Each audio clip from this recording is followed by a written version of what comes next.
Саламатсыздар ма, балалар? Мен номері 82-ші орта мектептің бастауыш сынып мұғалімі Санурзаева Данагүл Толыбайқызы. 4-ші сынып әдебиеттік оқу пәні. Сабақтың тақырыбы ата-баба мұрасын құрметтейміз. Оқу мақсаты шығарманың тақырыбы мен негізгі ойды анықтау. Автордың ойын мәтін деректерінен келтіре отырып дәлелдеу. Өлең мазмұны бойынша ақпараттарды кесте, сызба арқылы талдау. Түрлі шығармашылық жұмыстар орындау. Балалар, ата-баба мұрасы дегеніміз не? Ойланайық.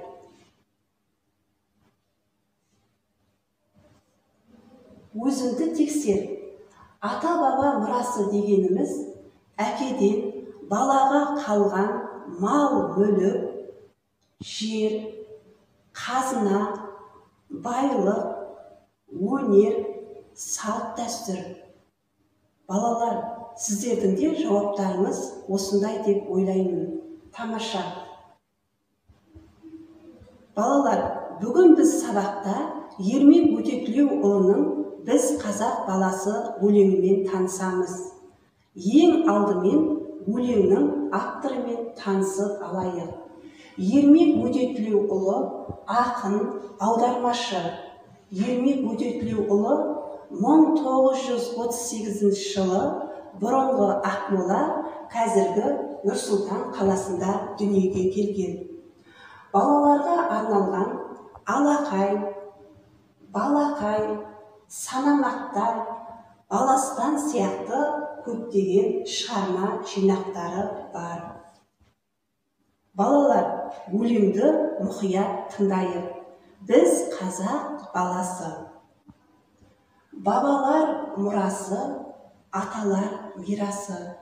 Бар байтақ даласы, біз қазақ баласы.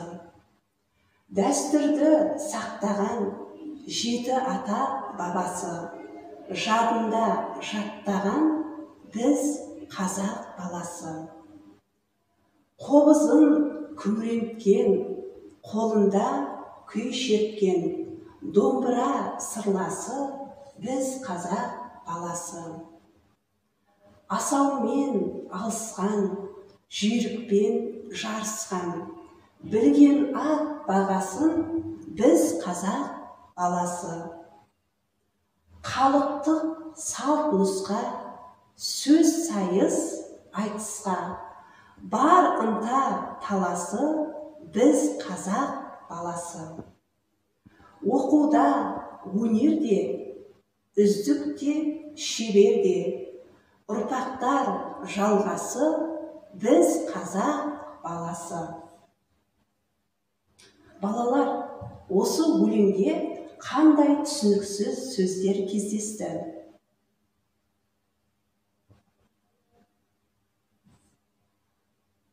Мирас, атадан әкеге, әкеден балаға қалатын мұра. Білген ат бағасын, бұл жерде жылқы малын жақсы көрген деген мағынада. Тапсырмаға назар аударайық. Өлең кейіпкері өз ұлтының қандай мұрасын мақтан еткен?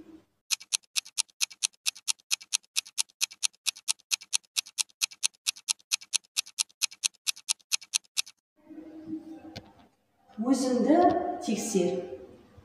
Өлең кейіпкері өз ұлтының байтақ даласын, салт дәстүрлерін, жеті атасын, қобызы мен домбырасын, жүйрік аттарын, айтыс өнерін мақтан еткен. Балалар, сіздердің де жауаптарыңыз осындай деп ойлаймын. Тамаша. Тапсырма. Сөз сайыс айтысқа деген тіркестегі айтыс өнері туралы не білесіңдер?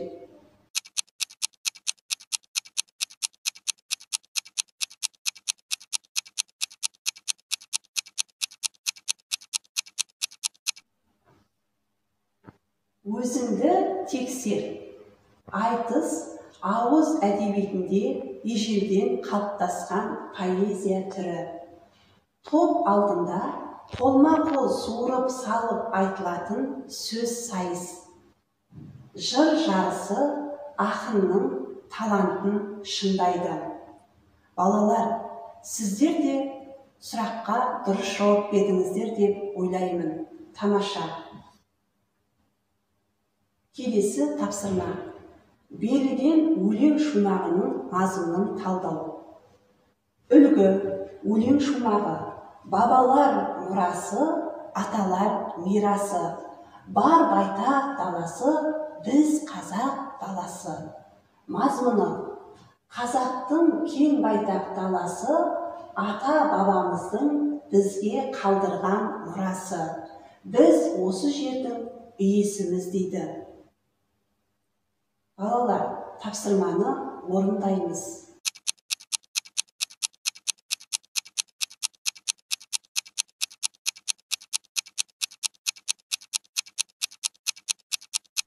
Балалар, тапсырманы орындап болсаңыздар, өз жауабыңызбен тексерейік. Өлең шумағы. Дәстүрді сақтаған жеті ата бабасын, жадында жаттаған біз қазақ баласы. Мазмұны.